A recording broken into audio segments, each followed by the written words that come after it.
Hello and welcome to Rapid Response. I got some great clips for you, including Donald stumbling around in a bathrobe, I think, or at least that's what it sounded like. Hope you enjoy it. I'll see you on the other side. This cutter. I mean, I look at what you do. You walk in and you just say, "You want to quit?" They go on strike. I won't mention the name of the company, but they go on strike, and you say, "That's okay. You're all gone. You're all gone." So every one of you is gone, and you are the greatest. You would be very good. Oh, you would love it. But if you look at Argentina.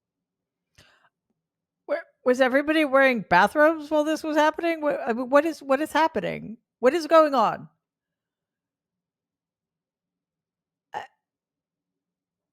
All right.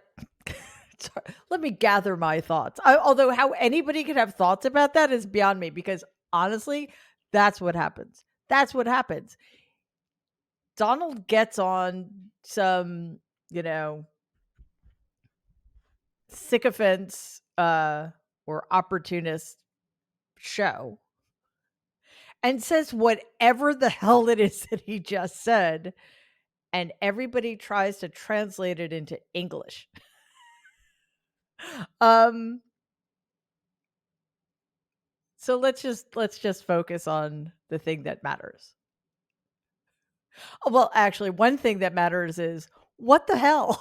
Like what is that, Donald? Keep doing it. It's working out really well for you. The other thing is, let's be very clear about what's going on here.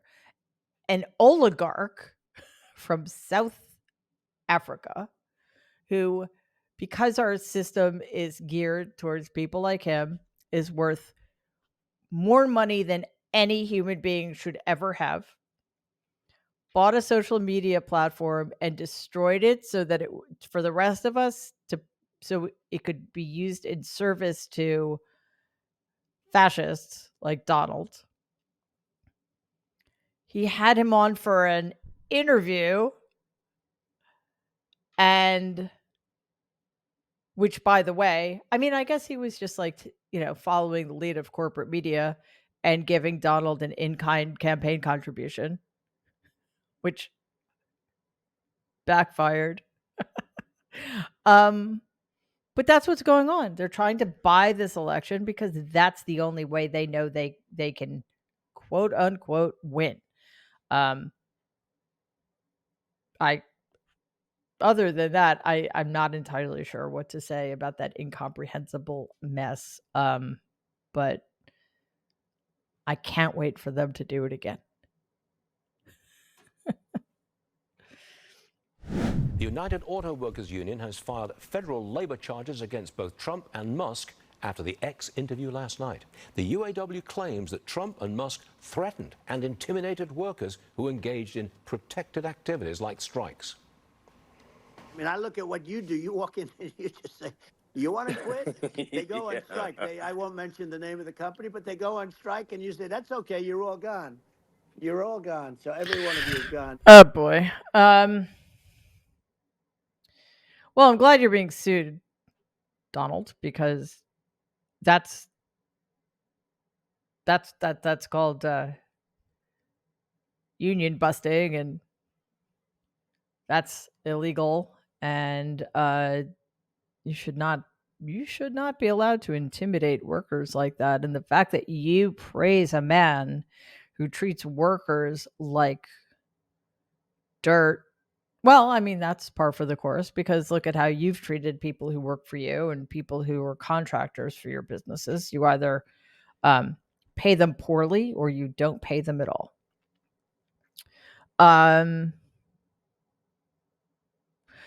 Let's also remember, shall we, that the Biden administration was the most pro-union administration in modern American history. And while President Biden was the first president to visit workers at a strike in support of them, Donald Trump was all in with the scabs. So, couldn't be more clear. Before we get to the next clip, I have a favor for you. If you haven't already, I would so appreciate it if you subscribe to our channel. We are on a mission to get to 100,000 subscribers. We're this close. And for those of you who are listening, that means we're about 92,000 right now. So it would be phenomenal if we could get to 100 by the end of the day. I know it's ambitious, but you guys rock. So all you need to do, click the subscribe button. It doesn't cost anything. All right, that's my pitch. Thank you. And supporting a federal job guarantee, which was part of the Green New Deal, the 14-page outline that AOC gave us. Former President Trump, among many critics, are calling her out. He posted, let's see her flip-flop on those little lifelong policies of hers. A completely fraudulent campaign. Tammy. The Harris campaign is relying on people who are not so involved in politics. They're that have maybe just started to look up. And she is new and she is younger. And anything other than Biden is, a blessing. They're hoping that people will believe the con. That's what grifters do. They hope that it's naive enough to where you'll fall for it. But this is not like all roads lead to Rome here. This will destroy lives. And I think President Trump has also tried to reach out in a certain way on the issue of authenticity.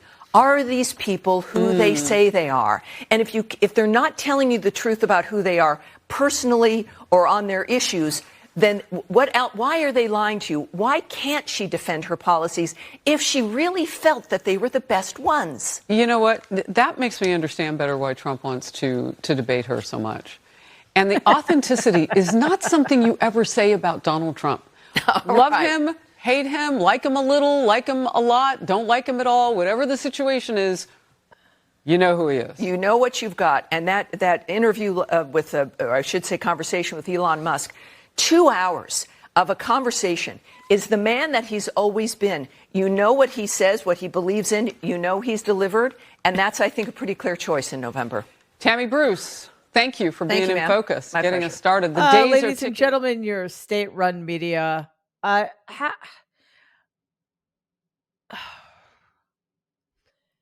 There are so many people who are just soulless hacks that it's upsetting. It's really upsetting. But I guess, is Donald Trump authentic? I know, but let's speak to what they were speaking to. He is authentic in this sense. He's authentically a racist. He's authentically a misogynist. He's authentically a vicious, depraved hater of immigrants. He's authentically a total failure as a businessman and leader. He's authentically the weakest person I've ever known in my life. He's authentically a loser who can't win this election without cheating. I did find one thing was interesting, though, when she said the interview last night and then corrected herself and said conversation. Yeah, because you can't interview somebody whom you're supporting, who to whom you've turned over your entire social media platform and for whom you've started a $45 million PAC. You can't really interview that person because requires a little bit of objectivity to interview somebody. I don't know. What a train wreck. These people have nothing. And, I've always hated the whole flip-flopping argument because, yes, sometimes it's a craven political calculation, but sometimes people genuinely change their minds. If we look at Tim Walz and his position on guns, for example, he had an A rating from the NRA after Parkland. He had a dark night of the soul, and he realized that he needed to change his position. Now he has an F rating from the NRA. Good for you, Tim Walz. That's called evolving as a human being. Excellent. As for Vice President Harris and her position on the border, I don't actually know yet what it is. But what I do know is that their charges of her flip-flopping on it are completely absurd because they're totally making up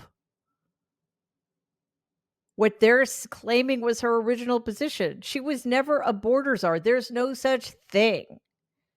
So you can't accuse somebody of flip-flopping when you're lying about what you're saying their initial position was.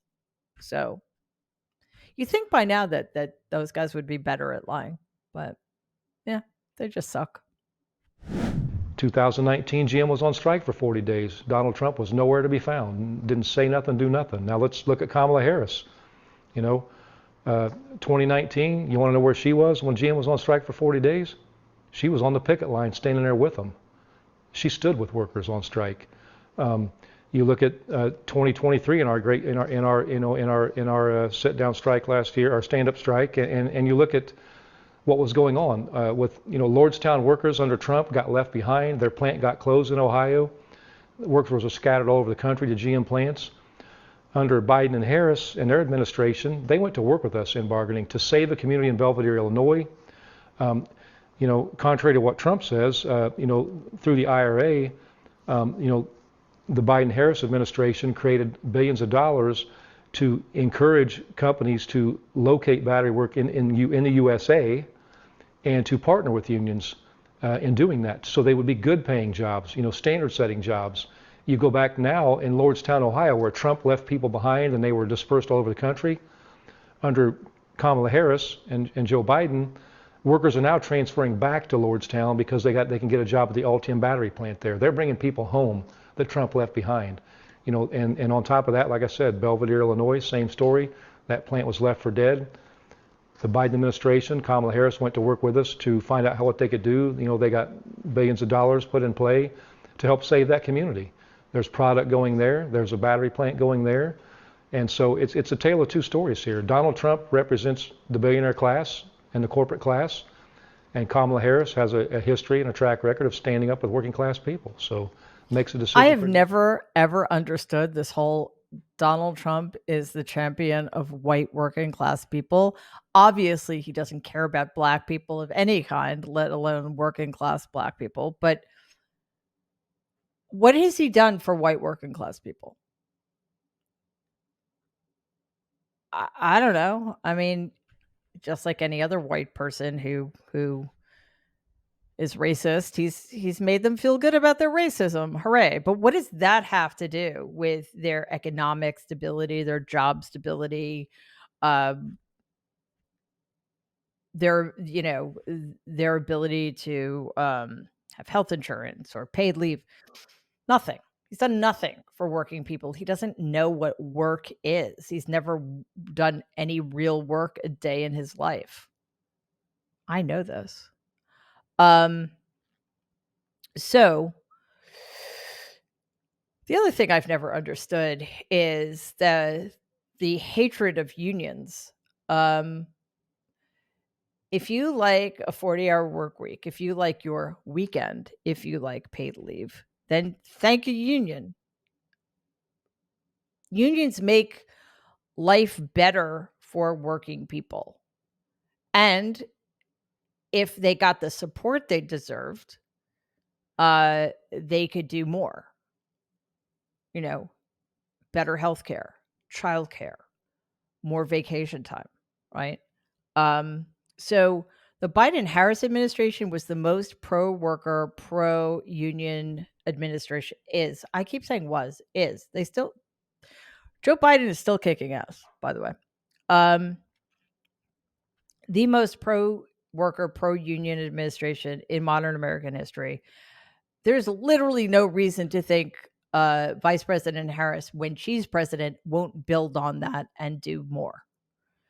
So it's really great to see unions giving their support back, because that, my friends, is the way forward. I think that's the point of this coalition. I think on the conversation tonight that we'll be doing in the Zoom rally with Republicans for Harris, you'll have people that were part of that coalition, that were Republicans for Nikki Haley. Look, those cheers in that crowd when the mayor said that about John McCain, that tells me that there is a broad coalition there, right? Because that is who we identify when we're moderate conservatives. We want leaders like that. And I think Donald Trump is the antithesis to that. And so I think, I think there is opportunity here to reach those moderate voters. I think it'll happen. And I always remind people, look, to the women out there, to the other spouses out there, your MAGA spouse doesn't need to know what you're doing in that voting booth, right? Yeah. So your vote is private, it's personal. I know that people are scared about, what will my friends and family think, or they'll judge me, or my neighbors will judge me if I'm voting for a Democrat because I'm a die-in-the-wool Republican. That's fair.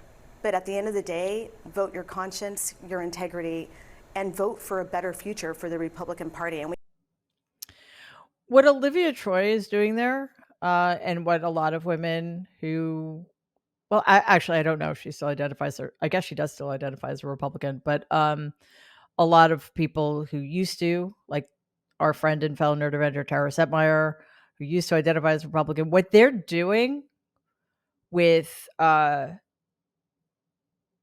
way they're framing the argument, not just for choosing not to support Donald Trump, but for choosing to support Vice President Harris, is creating what's called a permission structure.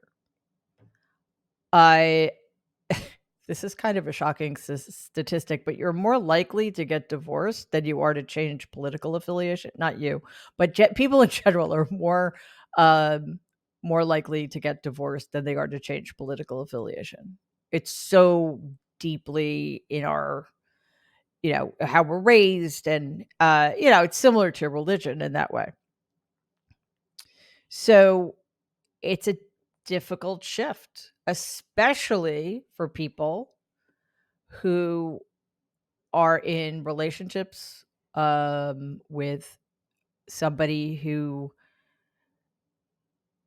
vehemently supports the person that you can't support anymore. I used to live on Long Island, and I knew people.